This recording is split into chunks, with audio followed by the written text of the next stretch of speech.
Então vamos dar uma oportunidade, depois a gente comenta isso. Quem está na linha? Alô, Alô, boa tarde. está falando João Carlos, das Palmeiras. João Carlos? Das Palmeiras. Ô, João Carlos, tudo bem, cara? Tudo bem. É que eu manda estou aí? ouvindo aqui na televisão, fica meio complicado eu falar e escutar em dois lados ao mesmo tempo. Mas o assunto que vocês estão falando aí sobre o sindicato fazer festa, vocês me lembraram que a empresa de ônibus de Cabo Frio faz o mesmo esquema. Vai para as praças, corta cabelo. Exatamente. É o mesmo esquema dos americanos. Cobra uma Isso tarifa tem todos alta, os não é lados. isso? Tarifa alta, deficiência no serviço e faz essa onda, né? Aí depois vai cortar cabelo na praça pública. É uma prática, né, chamam de políticas compensatórias, né? O Babad queria comentar sobre isso, Babad. Não, e inclusive recebe 1 milhão da prefeitura sem prestar serviço, né? Formando, ainda vai, né? A prefeitura subsidia, né, a passagem ao real. Isso aí é uma coisa, o João Carlos, que nasceu com a chamada social-democracia. Nós vamos manter um modelo econômico de massacre, mas vamos flexibilizar ele dando pequenas concessões, que é o caso específico do Bolsa Família, né, que foi um projeto desenvolvido basicamente pelo conjunto da social-democracia, que hoje o PT segue a cartilha direitinho, política inclusive do FMI, para diminuir o arroxo econômico, né? Das agências...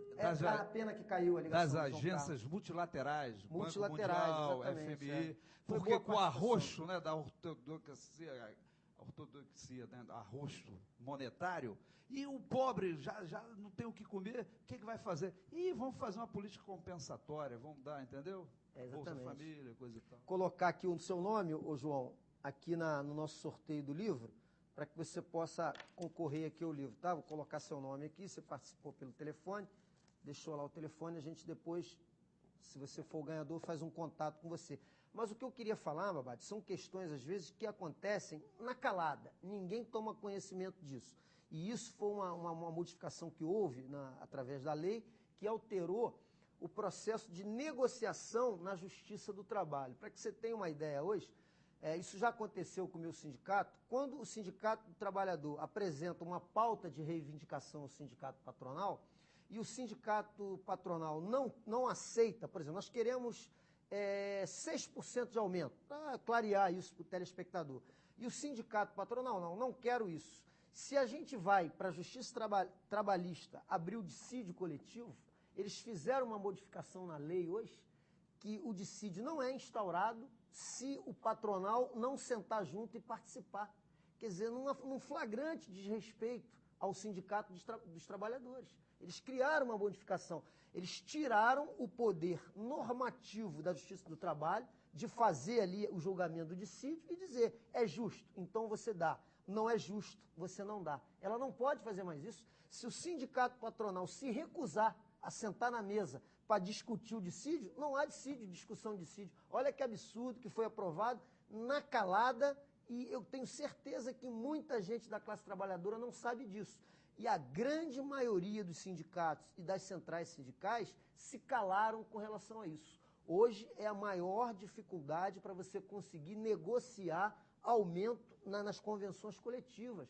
O meu sindicato, por exemplo, que é um sindicato de trabalhadores, que do outro lado nós lidamos com indústrias multinacionais do ramo farmacêutico, empresas poderosíssimas como Marreste, Ródia, Merck Sharp Dome, Pfizer, empresas mundiais que têm uma estrutura jurídica antissindical enorme. É uma dificuldade para que a gente consiga arrancar aumentos dignos para a categoria, porque eles simplesmente se recusam a debater isso no campo ali da Justiça do Trabalho, porque eles conhecem perfeitamente a lei, entendeu? Então criam toda uma série de dificuldades. Então uma coisa que nós estamos falando aqui, que parece ser uma coisa à toa, mas é importantíssima e foi uma subtração à nossa luta, à nossa disputa e à nossa justa reivindicação. Porque esse segmento meu, por exemplo, que eu milito, é um segmento riquíssimo. O segmento farmacêutico aqui no Brasil, que é dominado pelas empresas multinacionais, é o segmento industrial que mais manda royalties para o exterior. Ou seja, as empresas vêm aqui, né? Eu sou empregado da indústria, mas como eu sou dirigente sindical, eu posso falar isso com tranquilidade. Cobram preços abusivos, que são os medicamentos, a população sabe disso, 80% do mercado é dominado pelas multinacionais, lucram exageradamente e é o segmento que mais manda o royalty para o exterior, para as matrizes. E a gente, na hora, para finalizar, que vai discutir uma melhora salarial para a categoria, que certamente está ali trabalhando no dia a dia, está contribuindo para aquilo, não consegue ter uma contrapartida. Mas é a mais-valia direta. Extraordinária, super extraordinária.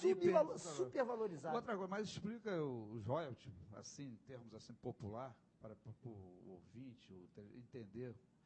Não é igual, o royalty, o contexto aí não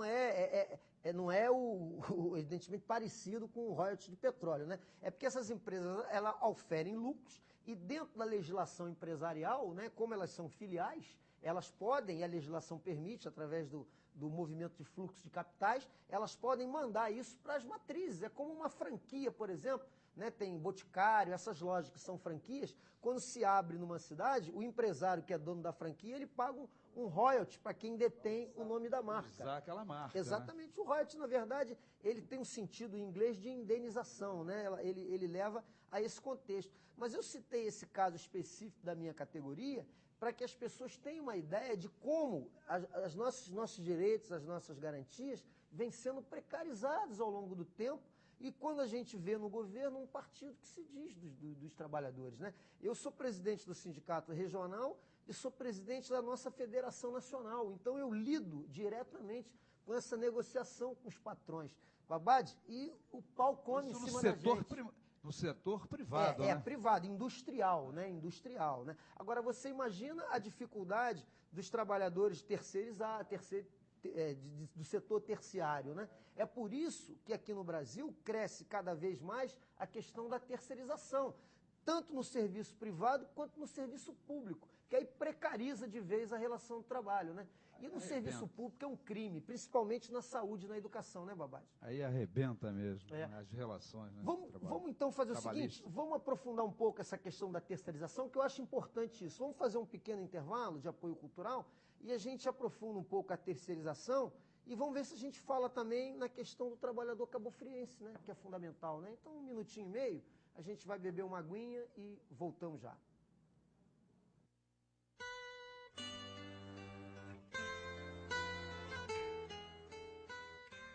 Programa Cidadania e Socialismo. Programa Cidadania e Socialismo com Cláudio Leitão. Estamos de volta aqui, só para lembrar mais uma vez, né? Estamos tendo algumas participações por telefone e por MSN. O livro da semana, né? 10 dias que abalaram o mundo, né? A história da Revolução Bolchevique, Revolução na União Soviética, do jornalista, do historiador norte-americano John Reed, né? Uma belíssima obra, né? Que para você conhecer um pouco mais do mundo e a primeira revolução proletária, né? Exatamente. Aquela superária assumiu o poder. Marcante, sob o ponto de vista histórico, né? Marcante. Alguns ideologicamente podem até discordar, mas não podem diminuir a importância que ela teve para a história, né? O resto do movimento dos trabalhadores, da classe operária, conquistaram, né? Muitos direitos e agora estão retrocedendo. Por quê? Porque na burguesia dos países vão mudar os anéis para perder os dedos, né? Exatamente. Entendeu? Nessa lógica. E agora agora não tem mais nada lá, não tem mais socialismo, acabou. Agora vamos tirar o que a gente deu. Exatamente. E a história das terceirizações, né? No serviço privado, né, as grandes empresas, para reduzirem a folha de pagamento, reduzirem o número de empregados, contratam outras empresas para fazerem uma prestação de serviço de uma forma terceirizada. Por exemplo, é muito comum uma grande empresa contratar uma empresa terceirizada para fazer a limpeza, às vezes, né? Então, ela não precisa contratar funcionários da limpeza, ela contrata uma outra empresa, que aí essa empresa que está sendo contratada pela primeira, às vezes, precariza ainda mais, paga um salário ainda menor ao trabalhador, quer dizer, aí isso acentua ainda mais Sabe de onde veio a origem disso aí? É o toyotismo lá, da Toyota, do Japão, entendeu? Porque a produção, né, no Fordismo era verticalizada, né? Exato. E lá, entendeu, a produção lá do Japão é horizontalizada. Então, de vez de produzir desde toda a escala de produção, de uma forma horizontalizada, lá não. tem o principal, o resto contratava, Contratado, né? Tem alguém na linha aí, produção? É nessa lógica, né? Tem alguém na linha? Pode entrar, alô? Pode falar, amigo. Quem está falando? Quem está falando? Boa tarde, tá? E vocês estão fazendo um trabalho excelente para tentar melhorar a estrutura política dessa cidade. Os que nós vemos hoje em dia são pessoas que têm uma série de microempresas, e muitas empresas estão aqui só de sugar os cofres públicos. Aqui na cidade isso é clássico, Marco, que inclusive a própria prefeitura terceiriza Então, uma série de serviços, limpeza, lixo. Não querem que isso mude. E pior, né? Sem transparência, porque aí é a pior terceirização, que é aquela que o serviço público faz, né? E que a gente sabe que tem coisas nebulosíssimas.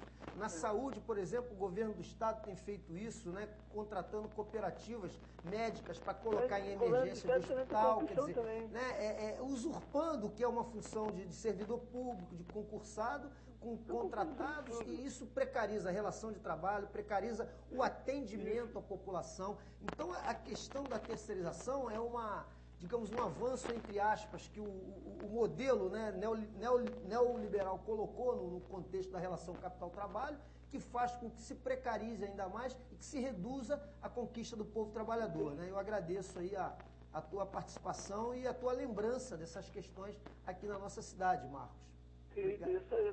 Vou te colocar aqui no sorteio do livro, hein, Marcos? Ô, Marcos, me dá o final do seu telefone, Marcos. 99 18 19 45. Só o final. 99 19 45. Ok. Tá aqui, colocado aqui, Marcos. Vou colocar aqui depois.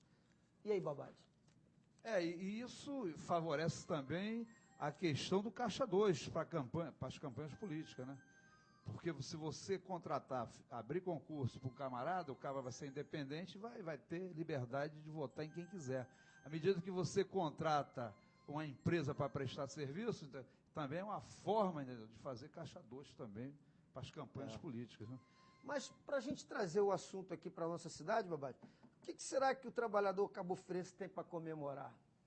O funcionalismo público, por exemplo, o que vai comemorar? Os professores, o que estão comemorando? Não sei, a gente está há muito tempo sem, né, reajuste os servidores, né, da prefeitura, já que a prefeitura é o maior empregador, né, são 15 mil funcionários, né, de diversas, e ele ficou de dar 6% em março, não deu, em abril não deu. Parece que anunciou nesse pacotão agora, né, no teatro ali, ontem ele anunciou que vai dar um reajuste, nem falou em ter o índice, não é isso?